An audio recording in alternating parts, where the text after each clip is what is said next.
And a pleasant good afternoon. This is the OK Afternoon Conversation here on OKFM 99.5. And I'm setting the place of Trocon Repu this afternoon to bring you this edition of the show. We're here up till 6 o'clock this evening.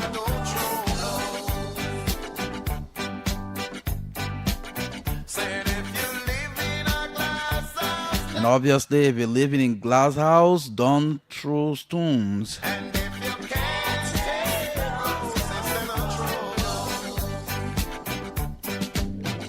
Very nice theme song with lessons. Good afternoon to all of our wonderful listeners, our fans and followers who are always listening to OKFM from morning to night. And those who are always following OK TV online, all of our programs, our news coverage and all of that, you are special this afternoon. And to those of you who are always calling on our various programs, we appreciate you as well. And also to our silent listeners, people who are just following the discourse. Some are not calling on the various programs. Some are not commenting on the live feed. They're only following and getting information, education, and entertainment.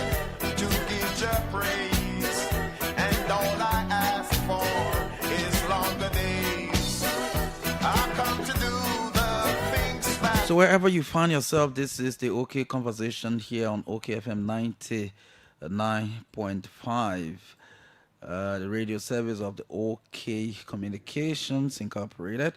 And we broadcast precisely from Lynch Street here in Central Monrovia. So it's a wonderful time to be here this afternoon. I hope we will have wonderful program together and also a great weekend. Yes, today is the 20th day of February 2026, and the time check here is 16 minutes past 3 o'clock.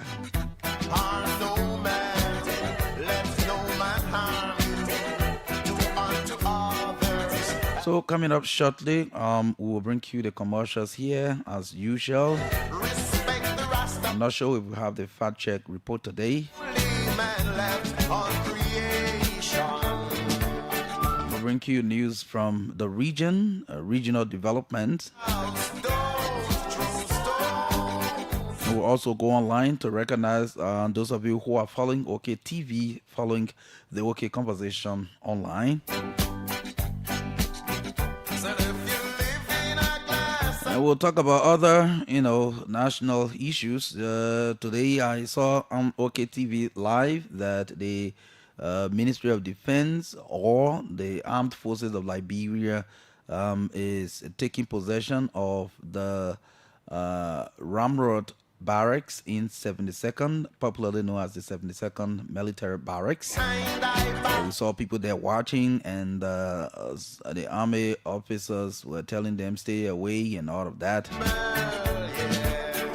The last time the commander-in-chief said God is not creating new, or God is not making new land, so the land belongs to the army and the army will take the land. So today we saw some action there. Was a clear demolition. Fasu Donso was on the scene. We are hoping that we can speak briefly with Fasu to give us clear picture of what was happening today at Camp Ramrod or the 72nd Barracks. So, and many other things, the Nimba County administration is dedicating a police or a residence constructed by the county for the police commander in the county. The last time I listened to the superintendent, she said it was unprecedented. It is the first time for a county of a Nimba to build a residence for the county commander. And when we asked her, she said, "This is not for. It's not like it is for this particular county commander. It will be for any commander assigned in a county from now till Judgment Day." So yes, we'll talk a bit about that and other issues. I saw the senator of Margibi County dedicating a library today. I think in Kakata, Senator Nathaniel McGill, he was dedicating library in Kakata today as well. So many other things to talk about, but we'll have a wonderful time here on the OK Conversation.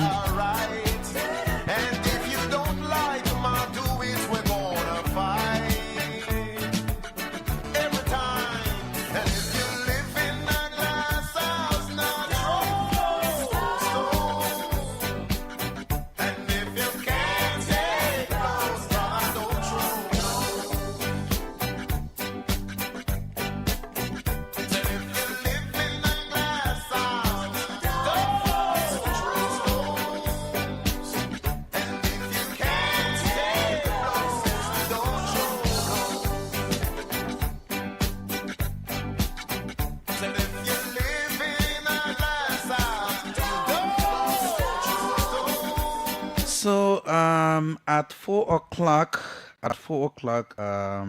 I've extended an invitation to Leonard Dodu. Leonard Dodu will sit with us on the first guest segment of the show. As you are aware, Leonard Dodu is the Chief Executive Officer of Integrity Media Incorporated, the publisher of The Liberian Investigator. Why are we having Leonard Dodu here today is he held a forum in celebration of the paper's first anniversary. The Liberian Investigator, or better still, the Integrity Media Incorporated, held a forum. So this forum is about trying to to assess different challenges the Liberian media is facing in the midst of what they call the digital era, and they discuss a lot of other things. They have panelists who talk about different things. So we have invited Leonard Dodo to come, and so we can sit and talk about it. We'll be looking at the media economy. We'll be looking at what new innovation the media have to put in place to survive in the midst of the social media age we're in currently. So a lot of things to talk about, and it will be a very interesting conversation with Leonard Dodo here from 4 straight to 5 o'clock. At 5, we reached out to the executive director or the director general of the National Identification Registry, Mr. Andrews Peters. He answered either he will be with us or send a representative for us to talk about other issues about national identification. That is important. We are hoping not 100%, but at least around 75, 80% that we have guests here at 5 o'clock from the National Identification Registry. So if we have them here, that's fine. If not, we will still talk about the National Identification Registry. So this is what the show looks like today. At 4, Leonard Dodo. At 5, folks from the National Identification Registry. So I spoke directly with the Executive Director, Andrew Peters. So we're hoping that we'll have them here. In the meantime, let's go for the commercials here on the OK Afternoon Conversation. Is your car sick? Is your car having engine problem, wheel alignment, or air conditioning problems? Then, here's your solution. Here's the medication for your car. Automed's Garage on Girdle Street, opposite the Old General Ministry, is the right clinic for all your cars. With our local and international professional mechanic, we get your car back in good shape. Automed's Garage. We have a multi-spray booth that leaves your car sparkling or Car Care Center, CCC, that takes care of your car interior and exterior. We get your car the modern rims and doors handle. Let's just say we pimp your ride. Make your car look modern at Automats Garage on Gurley Street. We have a professional tire center that change your tire in no time. With our state-of-the-art diagnosing machine, we know exactly what's wrong with your car. No guessing. Our tow service is one of its kind. Tow your car for a reasonable amount if we won't fix your car. And for free if Automats will service your car. Our prices are unbeatable and our customer service is outstanding. So whatever your cars need, call Automats Garage on Gurley Street, opposite the Old Jana Ministry on 0555-535-307 or 0777-884-077. Automats Garage. We care for your cars. I become a vessel for my happiness. We are brave. We are passionate. Hey, Tanu, I need cash and there is no ATM around here. Really? Did you try the EcoBank POS? POS? I said I need cash. What is it about POS? Judy, you can get your cash through the POS. All you need to do is to visit any EcoBank Express point or petrol trade gas station and request to use the POS. Guess what? It can also take other bank cards. Oh, widow, you mean cards from banks overseas too? Yes, it should just be your Visa card. Wow, great. So when there is no ATM around me, I will just use the POS to get my money fast. EcoBank has made it too easy, man. EcoBank and innovation that real 5 and 6 so. EcoBank, the Pan-African Bank.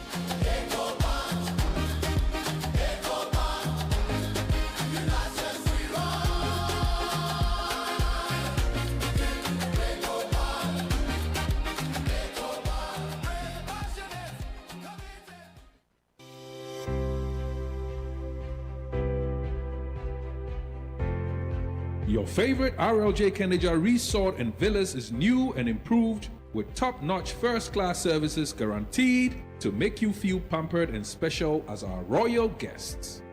Ideally located on the RI Highway, a few minutes drive from the rehab junction, right in front of the Atlantic Ocean, you are assured of a peaceful, serene atmosphere of a home away from home.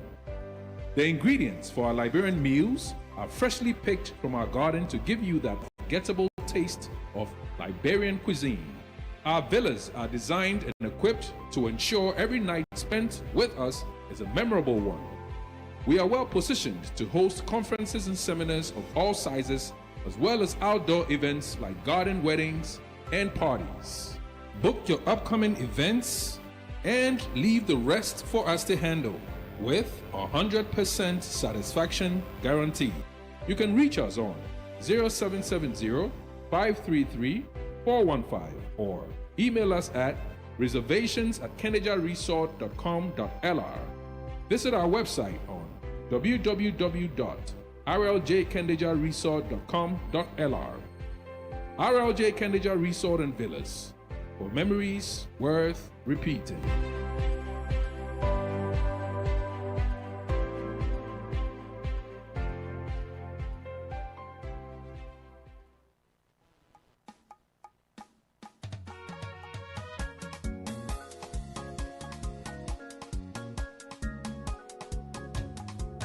Our help, our life is in noise to make it better. Let's work together. My people, hello. My name is Dr. Catherine Thomas Cooper. I'm the Chief Medical Officer of Liberia. I got good news for everyone. The government and the partners last year started to give malaria vaccine in 6 counties in Liberia in the southeast. We are now ready to carry the vaccine to the remaining 9 counties. My people, the malaria vaccine will be given to children from 5 months all the way up to 2 years. Our children will take the vaccine 4 different times to help reduce malaria from catching them fast and for them not to get sick with malaria. The vaccine is safe, available and free. No paying money for it. So let us carry our children to the clinic or the hospital for the malaria vaccine. When we carry our children to the clinic or hospital, The doctor people will tell you more about the malaria vaccine.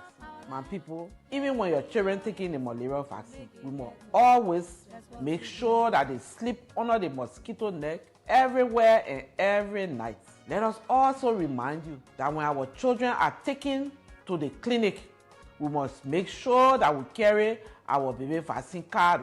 Carry your 5-month-old children and your children less than 2 years old to the clinic or the hospital for malaria vaccine. The vaccine is safe, available, and free. No paying money. Oh, this is a message from the Ministry of Health and her partner. And together we can have a healthy family and have a healthy life and be very happy. At home, let's follow the doctor's advice. This is the only way we can make it better for us in our family, in our country. Our health, our life is in our hands to make it better. Let's work together.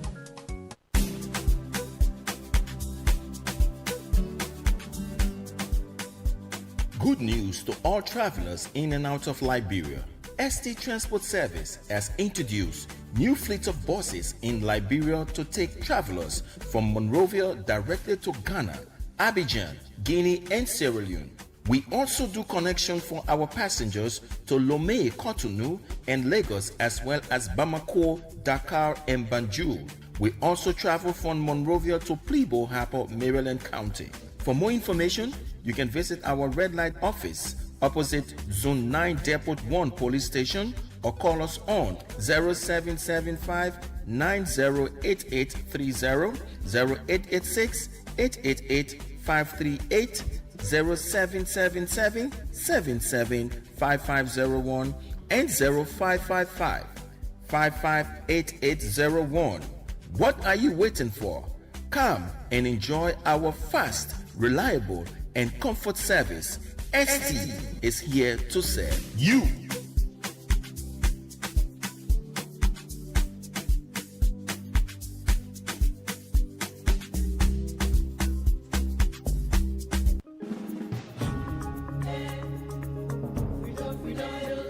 I say, Esther, what did the American people mean by overstay that they say some of all that people doing?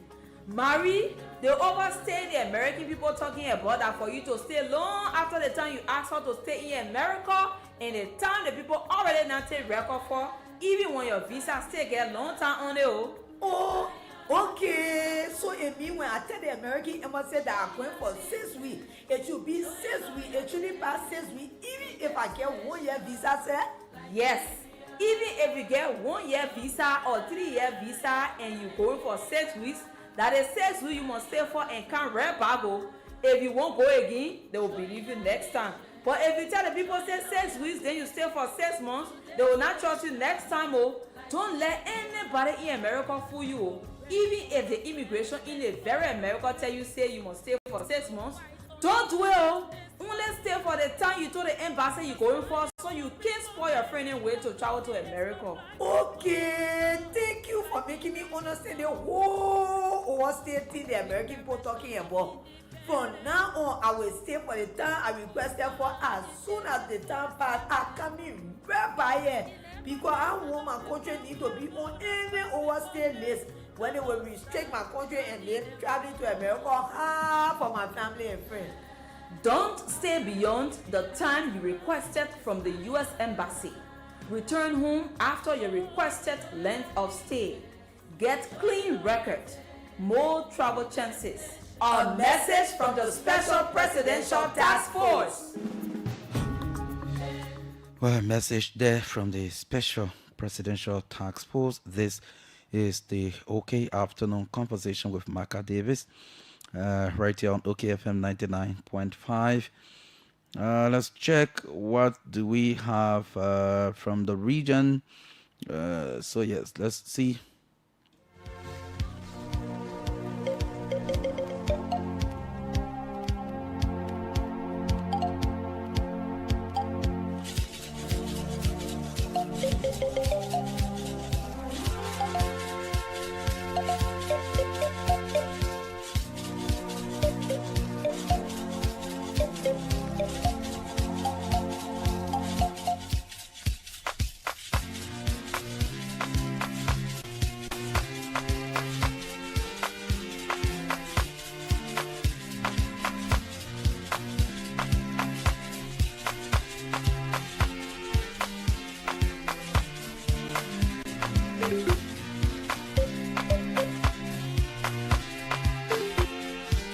And this latest story coming from the BBC Africa. Just an hour ago, red prison sentences handed to Cameroon soldiers after killing of 21 civilians. And this story says 3 Cameroonian soldiers have been sentenced to prison for their role in the killing of at least 21 civilians in the country's troubled Anglophone region. The jail terms for the crimes, which took place 6 years ago in the Northwest region, range from 5 to 10 years per person. A military court previously found the soldiers guilty of murder, arson, and destruction, a rare occurrence in a country where military personnel are seldom convicted of crimes against civilians. Nevertheless, lawyers for the victims told the BBC they were disappointed with the length of the jail terms handed down on Thursday, calling them insignificant.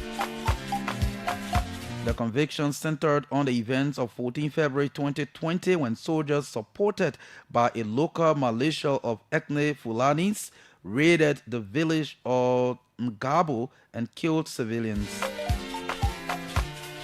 The victims included 13 children, according to Human Rights Watch, who added that the assailants burned down homes and beat up residents. What followed was a rare instance of Cameroon's government acknowledging the atrocities of its soldiers in the Anglophone regions, which have been wrecked by a separatist conflict for nearly 10 years.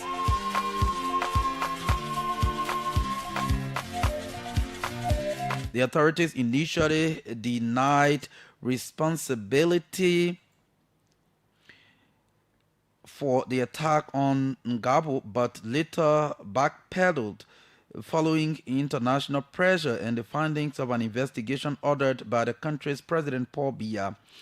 Alongside the 3 soldiers sentenced on Thursday evening, a Malaysia member also received a jail term for murder, arson, and destruction.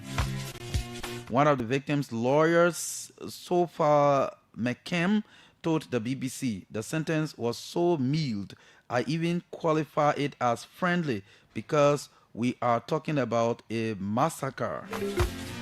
McKim pointed out that under Cameroonian law, the minimum sentence for felonies such as murder and arson is 10 years.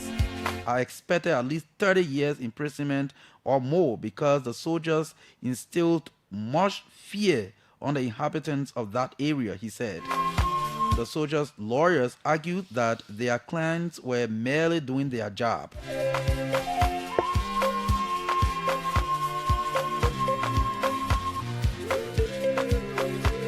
Well, so that's the latest from the region coming from Cameroon.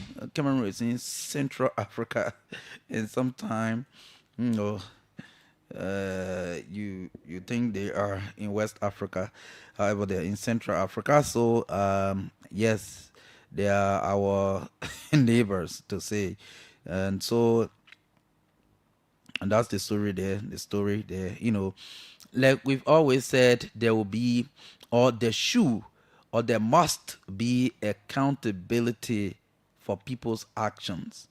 There should be accountability for people's actions. When someone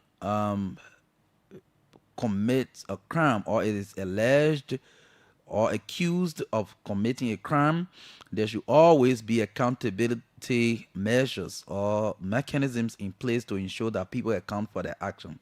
That's why rights advocates, human rights activists have over the years, and even victims have over the years called on the government to establish a process where people who committed crimes or are accused of committing crimes during Liberia's own crisis here can go to court and explain themselves and account for their action. So, like I've always said, though I'm not anywhere near legal practice, I think we should also know that justice is not just about, people being found guilty. Even acquittal is also justice, because in a case, when they talk about fairness, when they talk about justice, it means that all investigation pieces of evidence should be, presented, reviewed, whether by the judge or the jury, through cross examinations, personal questioning, all of that, through the legal process, the litigation, if you want to call it, until a logical conclusion can be reached. That a case, for example, is proved against someone who is accused beyond a reasonable doubt, and also that that person who is accused can face the accuser, be able to, whether you can prove your innocence. But also, if you are able to prove your innocence and a court says that you are not guilty, that is also justice. Okay. And on the other hand, if the evidence produced against you is sufficient and that the complainant were able to prove the case against you beyond a reasonable doubt, that means that you and the court rules that you are guilty, that is also justice. But what I have noticed most of the time, especially in Liberia, is that people think that once someone is taken to court and after the court process and the person is acquitted, they think it is not justice. The justice system is weak. The man, you are accused of rape, he went to court, the court free him. Sometimes that's what people will say. They could free him. But if you're getting to know that acquittal is also justice, because you can't just levy allegations against people and you think, so long I accuse a person, that a person, for example, raped this 14-year-old child, it is a must that a must that that person must get convicted and this person must go to jail. So that is not the case. That is not the legal process. So you have to prove that case beyond a reasonable doubt to prove that this person actually committed this crime, and the person too will put up defense to prove their innocence. So in whatever way the court rules, it is what? Justice.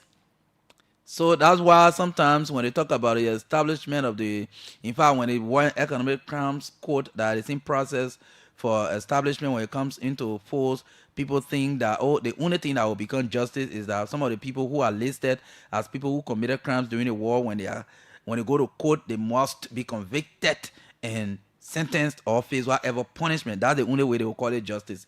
But some people will defend themselves, prove their innocence, and they will get free. And if they are acquitted, that is also justice.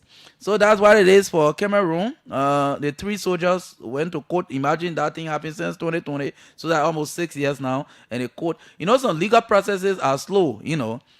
Today, the victims' families and people who are rights advocates and activists in Cameroon, since yesterday they say yes, justice has been served because the court has exhausted all of the legal process through litigation. We may trial, and they've come up with the final decision, sentencing being done, and that is a close to that matter. So when they say let's bring this issue to closure, that is what it is. So that issue has been brought to closure in Cameroon. So yes, that's what it is. People should be held for their actions. Nobody should commit crime and go scot-free, and that justice doesn't mean that the person must be convicted. Sometimes you can defend yourself and prove your innocence and you are acquitted. So these are some of the issues. Just quickly, let's go to OKTV Online and look at some of you who are watching. And we want to say we appreciate you for joining us on this broadcast, this weekend's edition of the OK Morning Rush. Kazon J say, I can't wait to see myself rapping on your platform, OKFM. Okay, I think he's an artist. Thanks for joining. Joseph Bole Ndebe is watching. He says, good afternoon, Marka Davis. I'm listening live from Jalatown residence. He said, Francis Leeway is also following the conversation. Marka Iflomo Senior is also following the conversation. He says, good afternoon, Marka. I'm watching from our office at UL Fender campus. Davino Davis is also following. He says from Lover Street, LBS Community District 6, Monserrato County. Oscar Zigban is also following. Says, good afternoon. I'm following from Gompa City, Nimba County. Leo Tano is following from Bemba Town, the RIA Highway. So continue to share and allow others to join as well. Thanks to all of you who are following the broadcast this afternoon. So something just came up, and I would like to I would like to look at it. Um, I would like to look at it. So understand that this transition from general services tax to value added tax. I heard the Minister of Finance spoke today. I think it was a launch of something. Let me see. He's quoted here by Punch Online. He's quoted as saying, "The reward for doing well is the burden to do more, and this is what the Unity Party-led government is faced with. Liberians know that President Boakai is performing, so they are putting more burden on the administration, but we have the shoulders for those burdens." Finance Minister Augustine Gafuan at the launch of the VAT nationwide awareness campaign. So the VAT is the value added tax. Liberia is transitioning from the value added tax, from the general services tax, which is the GST, to the VAT. So, and after that, I'm seeing a response from the former finance minister. The former finance minister, Samuel D. Twett Jr., his verified page, said, Mr. Finance, he says, I'm quoting him now, what he wrote on his official verified Facebook page, Samuel D. Twett Jr.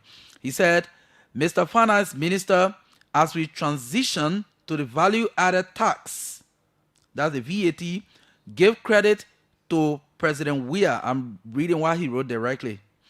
To President Weah and the CDC for introducing VAT and submitting the VAT legislation before leaving office. When we say you guys are playing in our foundation, you all become upset. The honest thing to do is acknowledge the history of any progress the country is making. A lot was done here in our 6 years, as you yourself can attest. Do not pretend that it was your rescue government that initiated VAT. Give due credit. Whenever you do otherwise, we will publicly respond. Let's continue with honesty to the national discourse. Nobody will play with our legacy. Thanks. This is Samuel D. Twett Jr., his verified page. And on the post, he attached, I have to go there. He attached copies of a letter from the office of the Minister of Finance then, when he was minister, right? Republic of Liberia, Ministry of Finance and Development Planning, office of the minister. He says, the VAT is not going to be introduced as an additional tax on businesses or consumers. It will be levied in place of the current GST regime. The VAT regime will not impose additional burden on consumers. Besides, goods and services such as agricultural products, medical services, medical supplies, or drugs and educational services will be exempt from VAT. As a result, ordinary Liberians will not be negatively impacted by the value added tax, because its threshold will be established to exclude small businesses, that petty traders. An important benefit resulting from the introduction of VAT will be the exemption of small businesses with annual turnover that will fall below the VAT registration threshold. All of such businesses will be exempt from VAT formalities. Okay, so this is So this letter, okay, the letter is actually, I just jumped into it. This is the first page. January 13, 2022, from the Office of Finance Minister, then Finance Minister Samuel Tue. So he's trying to post this to prove that the CDC administration actually initiated this entire transition from the general services tax to the value added tax. So that's what it is. The project and progress debate continues. And again, like I've said before, it is good to give credit. And while it is good to give credit, yeah, you know, it is good sometimes you give credit. Tell people, yes, today we have transitioned from the general services tax to the value added tax, thanks to the former administration that initiated this transition. However, whether there were any modification made or whatever, you can acknowledge that. But again, on the other hand, like I've said, credit where credit is due, let's give credit, right? But government is government. Without saying continuity, government is government. You know, the government of Liberia will remain the government of Liberia. So if you see any communication from any government office, you will see there the government of Liberia. Nobody will ever tell you, say, the CDC government or the Unity Party government, the NDPL government or the NPP government. Is always the government of Liberia. Like I've said before, if we say every administration that comes should initiate their own thing, I'm not saying that's what the former finance minister is saying. Because even some infrastructure projects, these are being a debate. You hear some people online telling, for example, I think the hospital in Zwedru, the vice president went there recently, and when if you went to social media, you see people writing, "Oh, you build your own, you initiate your own and build it." So that means if, for example, the way Unity Party is in power now, if they were doing any project, whether road or hospital, school, or whatever infrastructure, and then they lost the election, and in 2029, so in 2030 the government will be inaugurated, should now go and forget about the hospital that the Unity Party administration are building and go build their own ground, because people are saying y'all do your own and leave people own. So these projects are not political party projects. Okay, that's why the last time I was here, I talked about the need to formulate a long time development framework that can maybe span over 25 years, 10 years, 50 years, or even if it is 100 years. It will be a development roadmap laying down that every administration come, this is what we have, this is what we are going by. If we say, for example, in the course of 10 years, we are supposed to build 100 new schools, and we target, in our development plan, we target that every year, over the course of 50 years, for example, we're supposed to build 100 schools, but in this, every year, we must build 10 of these schools. It means that within our 50 years, every administration that is in power must build 10 schools in every year. So with that, you don't have to come build break ground for different projects, except that within this year, have the first 10 schools that are supposed to be built in this year, are they completed? If they are not completed, any administration that come in the middle of the project and there's election and you won, you must complete the 10 schools in that year. In so doing, no political party will be, struggling over project issue here. So I think we need a very long-term development plan. Yeah, the very, very long-term national development plan laying down, because I know most of the administration, when they come, they can measure the development plan within the turning of the administration. So right now, even the AAID, the arrest agenda for inclusive development, the lifespan is from 2024 to 2029. Now there, and we're supposed to spend some 8.3 around there $billion to achieve that goal. So even the proper agenda, I think, was just mentioned or it was measured between 2028 to 2023. I mean 2018 rather, sorry. 2018 to 2023. So it's like they measure it by the time they got in office. Now after 2029, when we get into 2030, maybe they will be crafting a new development plan depending on who will come to power. If the United Party retain power, it means they will have to redesign another plan, whether they will still name it a AAID or they will give it another name. So these are some of the things that are happening here. Like I mentioned, the local administration in Nimba is today dedicating a police commander residence that was built by the county authority. They believe that police commanders, a top security person, would not be assigned in the county and be renting somewhere in a corner or stuff like that. So the county authority decided to build that residence. Any police commander, according to the superintendent, who will be assigned in Nimba will be living there.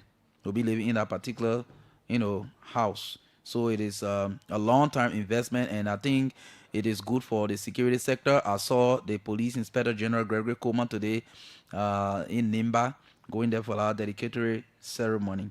Again, the Liberia, the armed forces of Liberia, they are taking possession of their 72nd property. We saw on OKTV that they were there demolishing some structures and all of that. Citizens were standing and watching and all of that. So that's what it is, information for you to know that the army, like the president said, God is not making new land again, so the army people are taking possession of the Camp Ramrod military barracks, known as the 72nd barracks. So these are some of the latest issues happening in the country. Let's just open the line and have some interaction before we can usher in Leonard Dodo, who will be with us here shortly. We'll talk about that we mentioned the forum held to talk about media in Liberia. So you can place a call 0777 700 995 0555 995 995 0777 700 995 0555 995 995. Hello. Yes, let's hear you. Good afternoon. Thank you. My name is Prince Mo Kotima. I joined by the Gandhi Electoral Center, FBA District 4. All right, go ahead. Well, let me say thank you to the people of Nimba. Moses said they are workaholic superintendent. I think this is something very, very much laudable that we need to embrace as a citizen of this nation. I think if all of our superintendents or leaders of those rural countries were taking those kind of venture, I think definitely the issue of security at rural area will be addressed. Because for the county using its own money to build a house for whosoever police director or police commander for that county, I think it is something welcoming. And quickly, when it comes to the Ministry of Finance, I think the Ministry of Finance is accepting every effort in making sure that it address many financial issues affecting our country.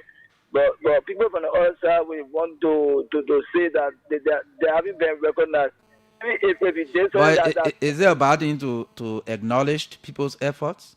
No, for me, I don't think it is bad. But if the government is bidding on what you have done, I think it is just simple that you just let it go. I think that alone will help the working of the country. But for you to come and criticize it because you wasn't recognized this, that I don't think it is well and helpful for our Democrats. Thank you so much. Okay, this caller right here. Good afternoon. Good afternoon, Marka Davis. Yes.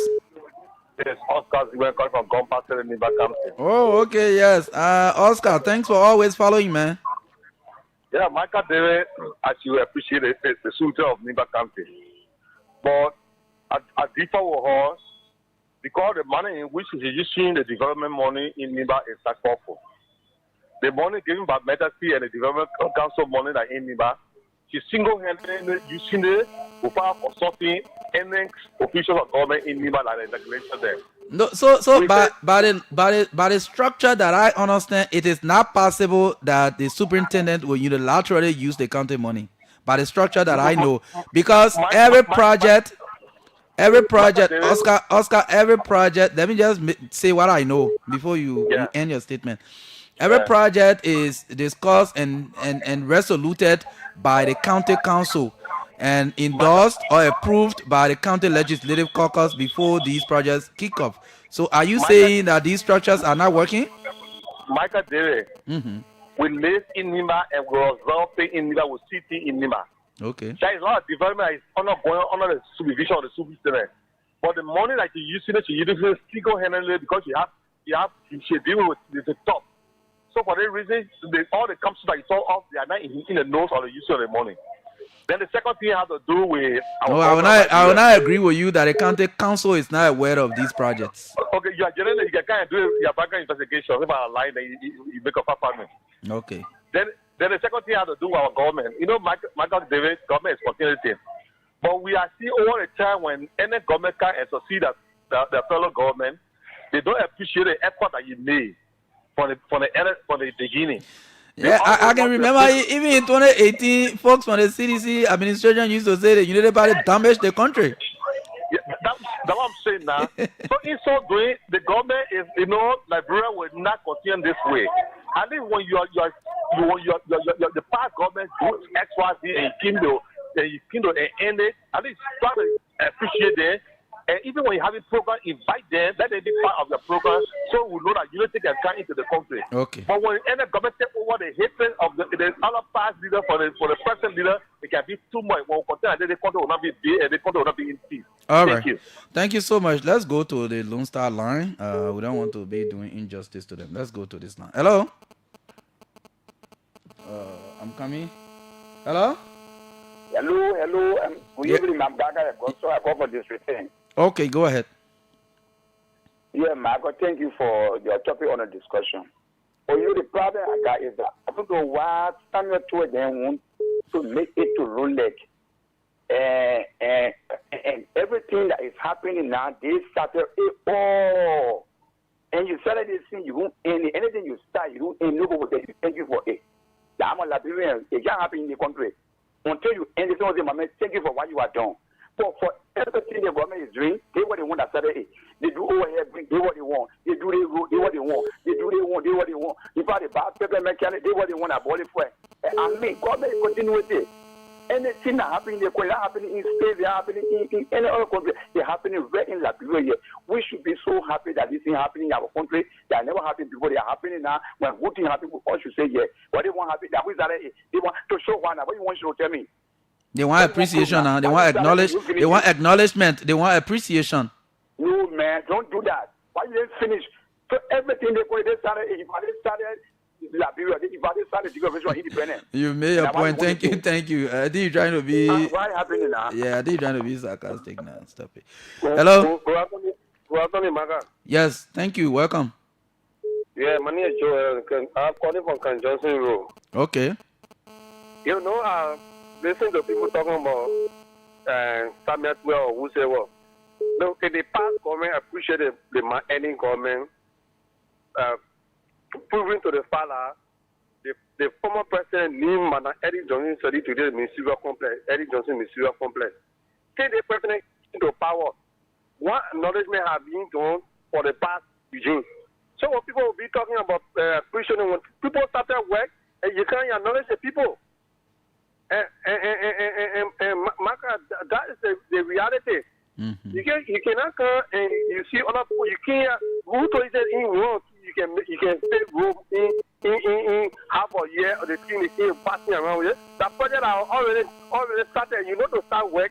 It can be very, very hard to start with. So you just finish it, you can't really what you say, you face it. You can how you started it. You know, some of the issue is that, when people used to also say during the CDC administration, when people used to say, oh, the Southeastern Road negotiation, sourcing of fundings and things were done in the latter years of Eddie's second term, the CDC people do used to resist that and say, it's a project.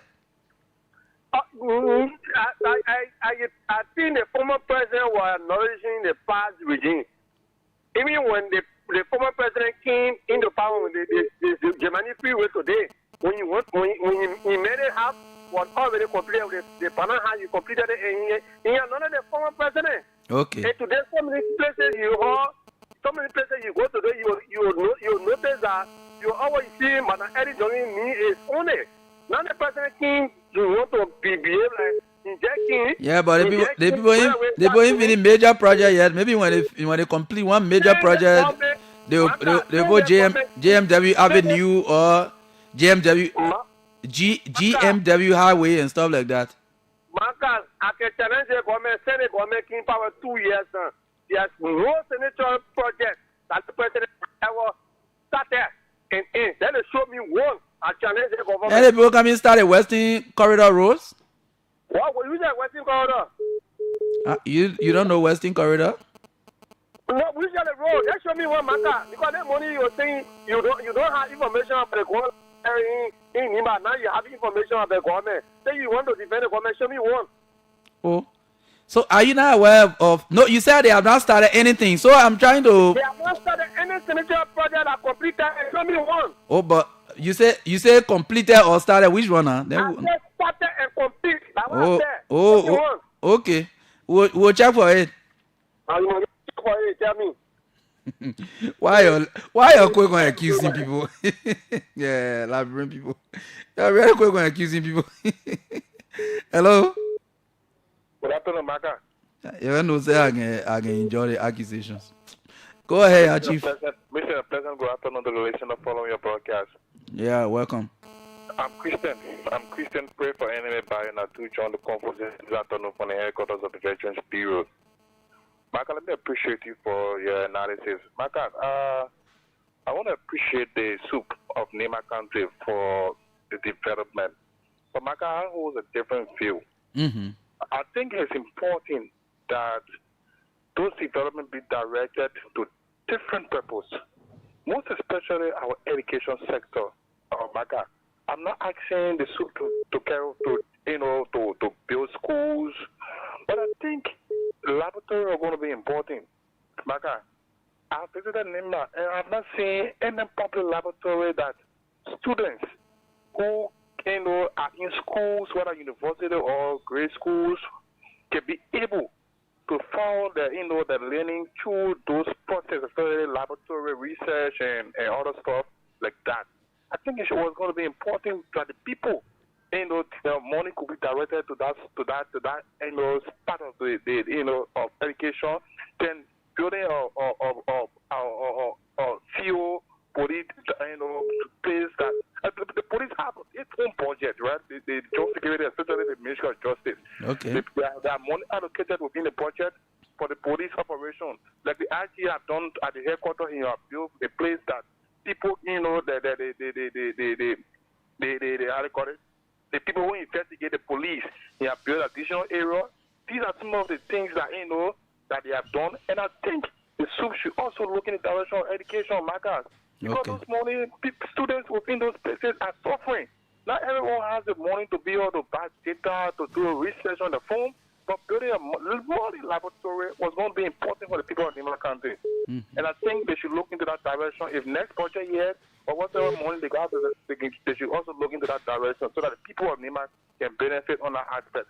Thank you so much. Okay, thank you too. Hello? Marka, good afternoon. Good afternoon. Thank you. This is Quill, William Covey, and I joined this conversation from this today as a member of the Indian Party Intellectual Bureau. Why your party don't let you acknowledge people when they do projects? They just be taking glory all over the place. Thank you, Marka. I think that statement is false.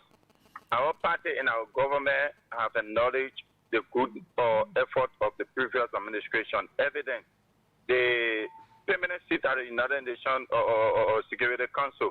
Mm-hmm. Didn't you see a letter coming from the Minister of Foreign Affairs acknowledging the effort of the former president for initiating that negotiation or that arrangement for the bureau to be seated at the non-permanent seat? Didn't you see it? Right? It happened. The government acknowledged the previous administration, but the previous administration method is that in as much they started it and they never left in power to continue it should no longer be done.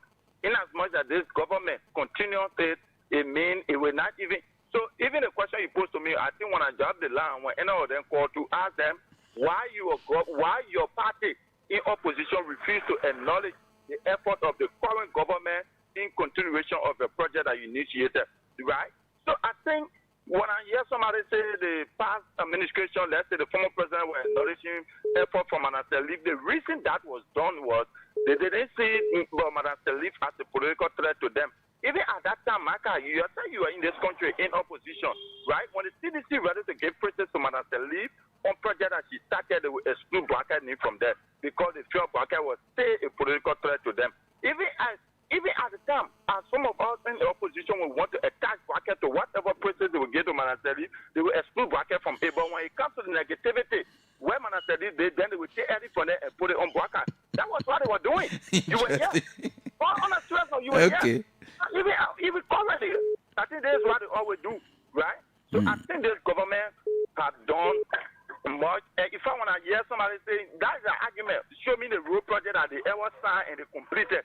Why you want to build road in Horrick that they did to do community? Marka, leave your studio down and go to do community road that they constructed in 2 years time and see it, right? You see like road like the 19, the road that was built in the 90s. How can you build road that cannot even last for 4 years because you want to show a political glory or political strength in the name of we are build road? That is not road building. I think you should take a time like this government is doing before you build road. At least a road that would last. The road that will be a guaranteed project for the future that people will benefit. It's not Thank you. something to show political strength. Thank you, Kwewu. All right, thank you. All of you, thank you. It's okay now. We have 10 minutes past 4 and Mr. Doru is here now, so we can continue with the course. We'll just allow him to pick the headphone, so he can make that very bad feedback. So yes, this is the OK Afternoon Conversation. My name is Marka Davis, and I'm here with my guest now who just came in, and Leonard Doru is the founder and chief executive. I don't know whether I official position or chief executive officer of Integrity Media Incorporated. So he is here to talk about, the first anniversary of the paper that is published by this media company, the Liberian Investigator. And during that anniversary celebration, there was a forum held to discuss issues pertinent to the Liberian media. So we'll cross over now to Mr. Doru to say good afternoon. It's great to have you. Good afternoon, Marka, and it's a pleasure being here. Yeah, I know I dragged you out of your corner. Exactly, on a very short notice, but it's always good to have these kinds of discussions. So no matter how tight it is, once I have the time, I'll definitely squeeze in.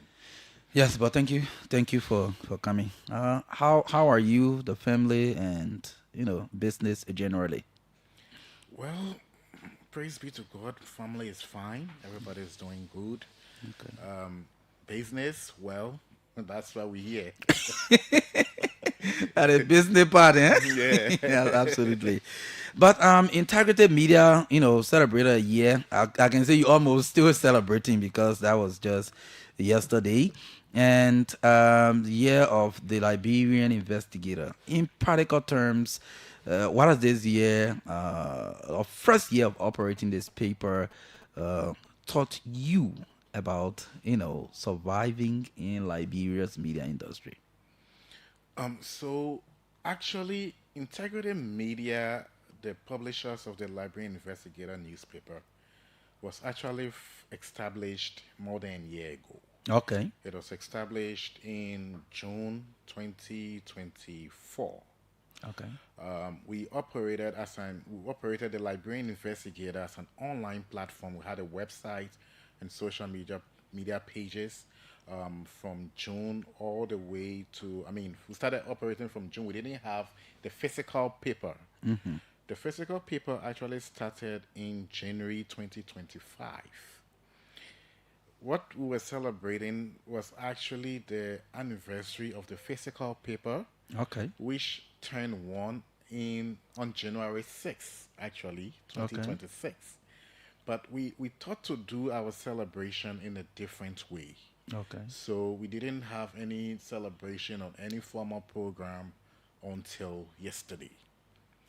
The program yesterday wasn't just intended to merry make, celebration 1 year milestone, but I thought of it. I'm like, now I'm in this business. I see the pros, the cons, the challenges, the prospects.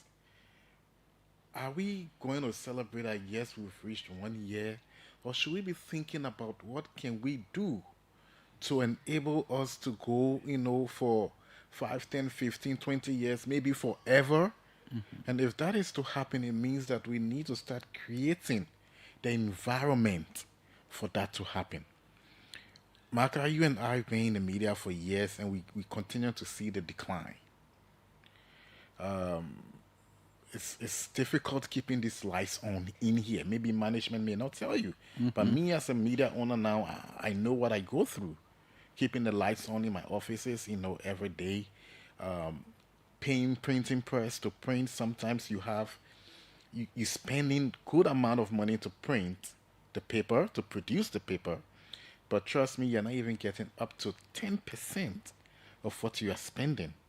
So if we as media owners don't begin to have discussions on what can we do to avert the decline in media revenue due to the advent of social media and all of that, very soon there will be no mainstream or traditional media because we can sustain ourselves. So that was the essence of yesterday's program. Okay, so just before we go into these other details, you want to say, what was it a dream that, well, one day I'm going to establish my own media company? I'm going to be running a newspaper. Just tell us the vision, how it started. So I've been in media for quite a while now. I started with the Daily Observer back in 2009, late 2008, 2009. And then I also helped, I was also at the Insight newspaper, then owned by the former Nimba County Senator Adolphus Dolo. I was there for 5 years. And then I also headed the newsroom and served as editor for Front Page Africa for 8 years before moving on to establish the Library Investigator in 2025. Yeah. Okay, so it actually, I've always thought that one day I'll own a paper, but it was something that I didn't think that was going to be anytime soon. I tabled that dream because when I was with the Front Page Africa, I saw what Mr. Rodney Say was doing. I thought he had very good vision for the country. His aggressive style of reporting, his uncompromising reports on corruption, all of that. I'm like, then what's the essence of even opening a paper when this is what I want to do? And I've been given a platform to do so. So I mean, he mentored me, I should admit. I learned a lot under him. But there comes a time where you begin to realize that I need to grow. I need to, take the bull by the horn. I need to take up new challenges. And hence, I thought to open Integrated Media Incorporated. I intentionally chose the name Integrated Media Incorporated because I wanted that name to be a reminder to me that you have to run this paper with integrity. You don't have to be compromising. So that's why I chose that name, Integrated Media Incorporated. Then under Integrated Media Incorporated, I said, okay, I'll open the Liberian Investigator because we wanted to go deeper into things. We may not be doing that fully yet because of some challenges here and there, but that's the vision. Okay. Okay, so let's come back to yesterday. Why did you choose media sustainability as a focus of your anniversary instead of simply celebrating the milestone? So to explain that, let me say this. Like I was saying earlier on, we continue to see a decline in professional journalism.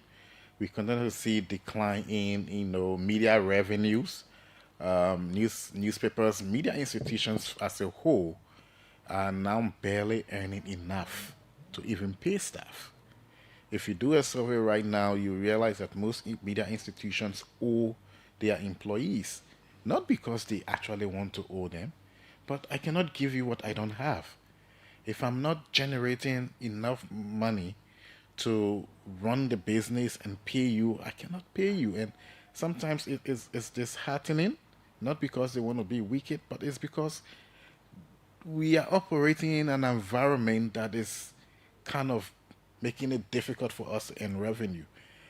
I strongly believe that these things can be discussed and we can find solutions around this. You know, like people say, oh, newspaper is getting extinct. In fact, people no longer listen to radio. They can all these shows like right now. I believe we are broadcasting live on on Facebook. Yeah. So more people may watch on Facebook than tuning into normal, FM receiver. So there is a lot of changes going on in the media that is affecting our old model of generating revenue. So now, as media owners, media practitioners, as governments, and as academics, we have to come together and brainstorm. What can we do to save the media? And this is important because the media plays a very pivotal role in sustaining our democracy and ensuring accountability. The mainstream media, the traditional media. Okay. Like it was discussed yesterday. Somebody may see something on Facebook, they will receive information on Facebook. But to authenticate whether that is true, they will have to check, the Library Investigator or Daily Observer, Front Page Africa, or listen to OKFM. If any of these institutions report it, despite they seeing that information on Facebook, that is when they will believe that indeed this information is true. But when OKFM, Front Page Africa, Library Investigator, Daily Observer cannot survive and begin to crumble, where do we get accurate information from? So just imagine the extent to which this will affect our democracy and accountability in this country. And we don't want this we don't want our profession to go extinct. I told someone, if you observe recently, you see that LFA is building a lot of, mini pitches around the country with funding from FIFA. So I thought about it one time, like, okay, generations are changing. This thing LFA and FIFA are doing is strategic. They want to keep the tradition of people playing football going on. So they put pitches in all communities, the children coming up, they'll keep playing football so that something else don't divert the huge attention that football has now, to something else. And gradually, if that is not done, you see there will be a decline in interest of football and all of that. So they make sure they put it in the faces of everybody until you keep, just for the tradition to keep going on. So we have to find a strategy also to keep surviving. So before we move forward, do you think journalism in Liberia is currently in crisis? Is it in transition, or is it, in a stage of reinvention? Where are we? Journalism in Liberia is actually in crisis, and it's in a crisis in the sense that maybe one might think that it's in a state of reinvention, but at this moment, I would say it's in crisis, and I can explain this. Okay. We have a lot of people now coming into the profession actually with no experience, no training. And nowadays, once you can have a mobile phone and have access to internet, Marka TV, start going live, you are considered a journalist. You don't even, with no disrespect to them, actually, they're playing their part. But the extent to which this is affecting us is that these people who lack the training, lack the necessary experience and all of that into these kinds of broadcast and Facebook posts, breaking news, when they wake up, breaking news, they just put anything there. No counter check, no background check, no balancing and everything. It's now casting a dark shadow on all of us in the profession.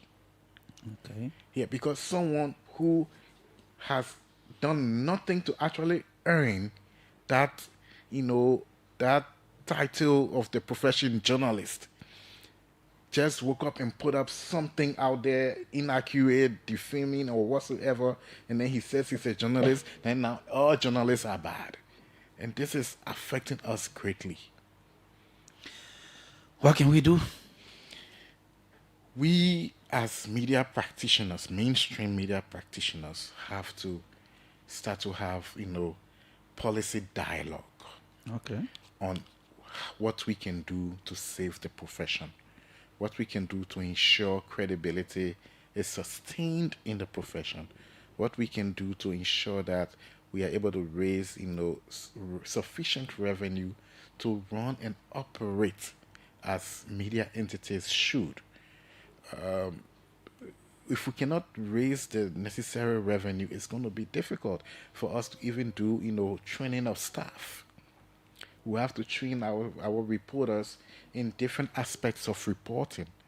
Being a journalist is not enough. We have to be able to train reporters in reporting on, on human rights issues, reporting on financial issues, reporting on, gender issues. There are specific ways to report on each of these aspects. Yes, on the environment. On the environment, now climate everybody's change. talking about climate change. But how many reporters or journalists now understand, climate change and how to report on it, where to get the factual information from, where to, sources to contact to get, the needed information they need to balance their story or to make it impactful. But nobody's doing this for us. We have to do it for ourselves. But if we cannot raise the revenue, it becomes difficult. We cannot raise the revenue. We cannot do in-depth investigation. I told someone the other day, I said, sometimes and I like to actually refer to the newspapers because I've been working with newspapers almost all since I got into journalism, right? So, for example, you want to investigate an issue in Grand Jide County. You send a reporter from Monrovia to Grand Jide. You have to pay transportation. You have to pay for his lodging. You have to pay for his feeding, and accidentals and all of that. Now, you might end up spending maybe close to $600 or more on that one investigation.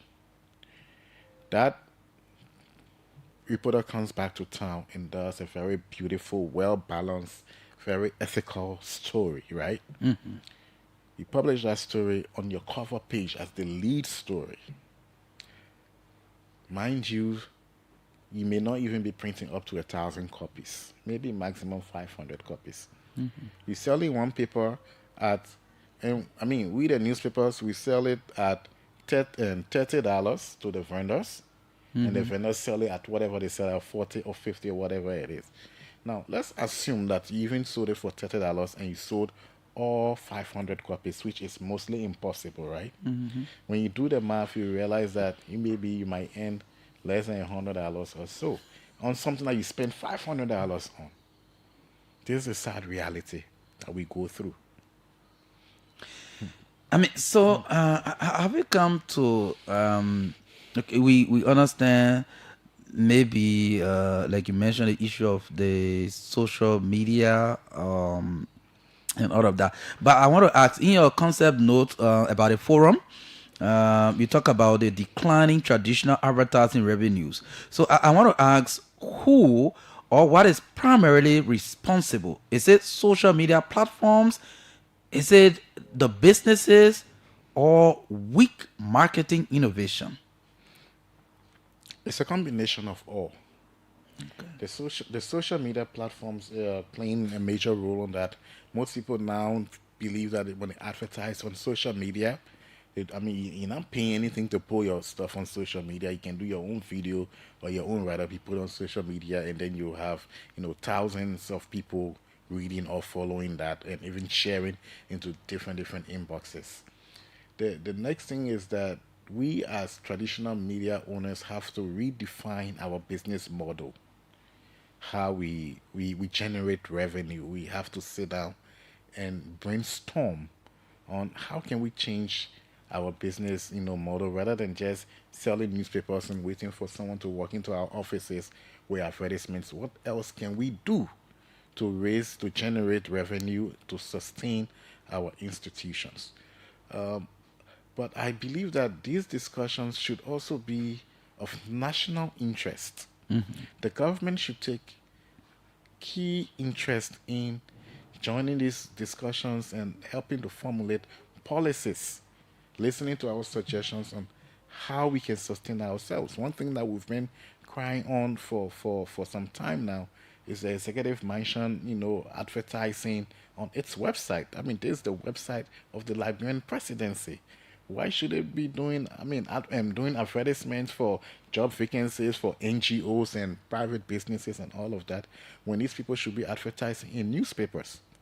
Marka, I do not remember the last time, if I've even ever seen an advertisement of,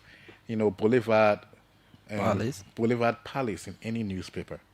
I haven't seen any of such for Royal Hotel and Cape Hotel, Mamba Point Hotel, or Farmington Hotel in any newspaper in the country.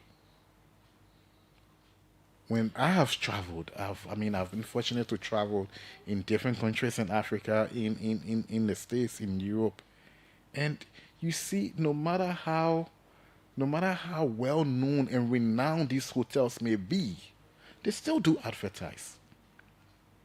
You barely see, the banks advertising in the papers in this country.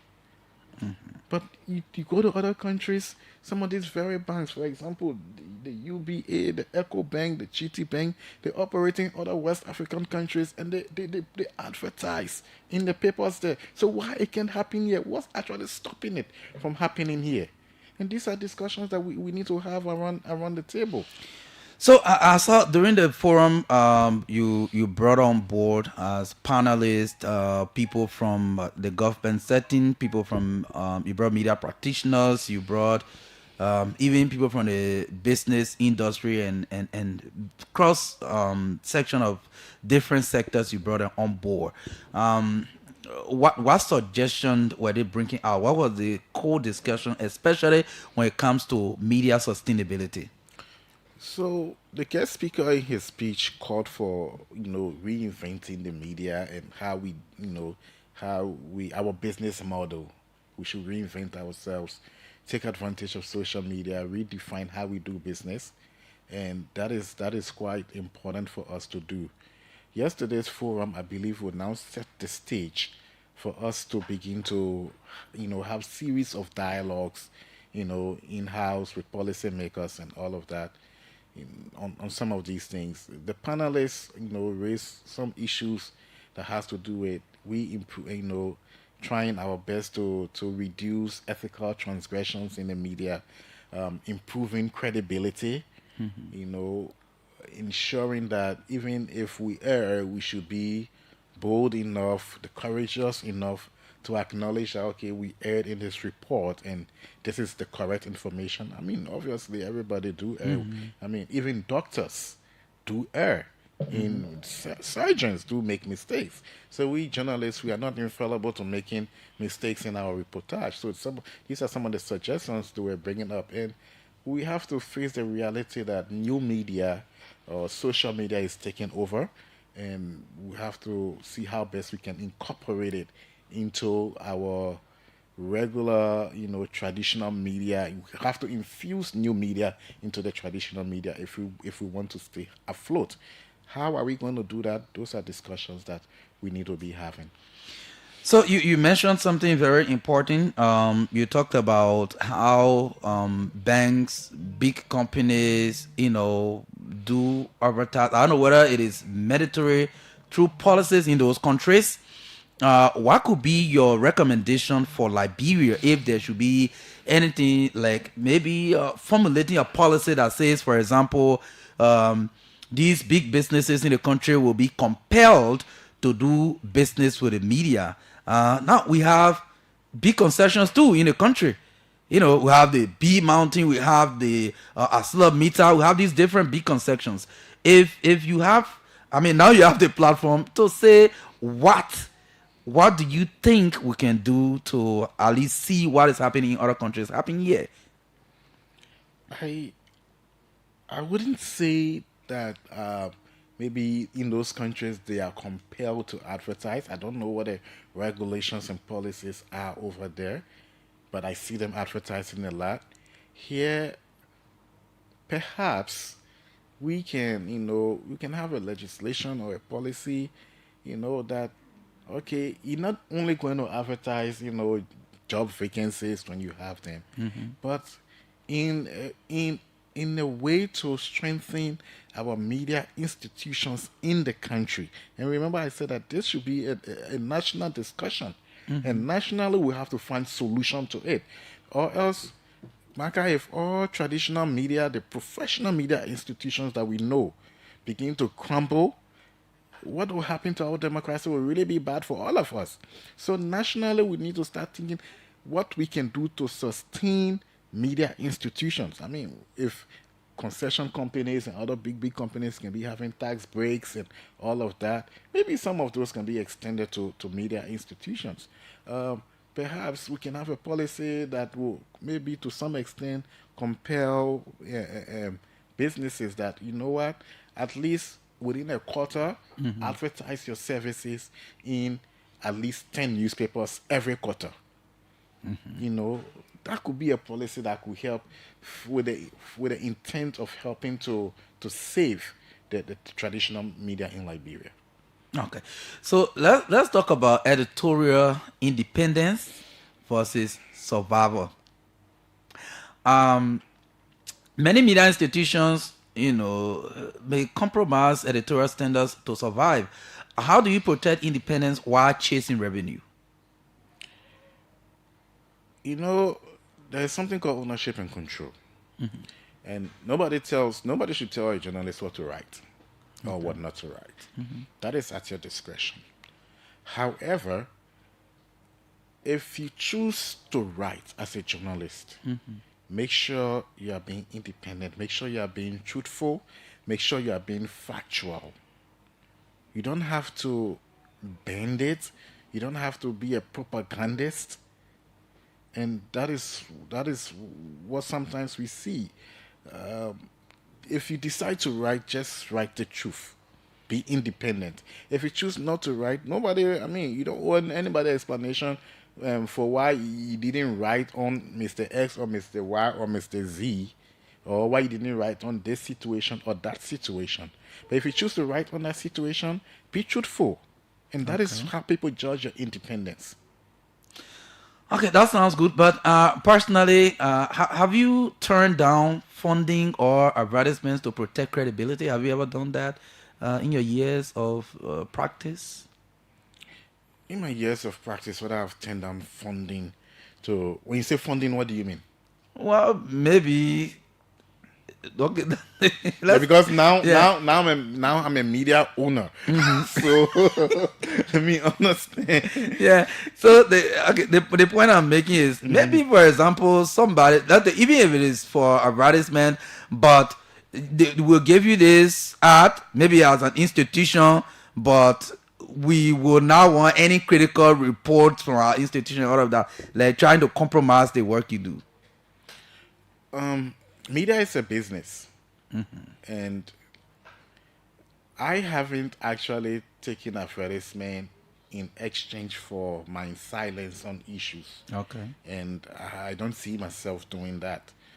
I'm blunt with people, Even some people come to me, we want this story on the cover page. I'm like, I do not commercialize my cover page. Okay. If the story is worth being on the cover page, I would put it on the cover page. If it's not, I cannot assure you that I'm going to have it on the cover page. Advertisement, you bring your advertisement to me, I will publish it. You do something bad and I won't publish it, I will publish it. Once I can gather the facts. Exactly. I like you that. do something good, I will publish it. Yeah. That's what I believe I've been known for, and I'm going to continue doing that. That is good. But you brought policy makers, you brought the Ministry of Information. Should government financially support private media? No, I don't think government should financially support private media. government should help create the environment within which private media can, can be viable, financially viable. That's what we need from government. We don't need government putting money into the pockets of, private media institutions directly. That's going to compromise ethics and news judgment and all of that. But government, knowing the importance of private media, should just create that environment for us, help us with, formulate policies or whatsoever that will help us to remain financially viable in order for us to do our work. Once the environment is there for us to be financially viable, whether government institutions itself does business with you or not, you really don't care because you have an environment that brings other, you have other sources of revenue. Okay. So somebody made a case. I remember some time ago, and the person said, "Why is it that government can provide subsidy to private schools, private health facilities, and some of these institutions are even owned by people in government, some lawmakers, some ministers, some.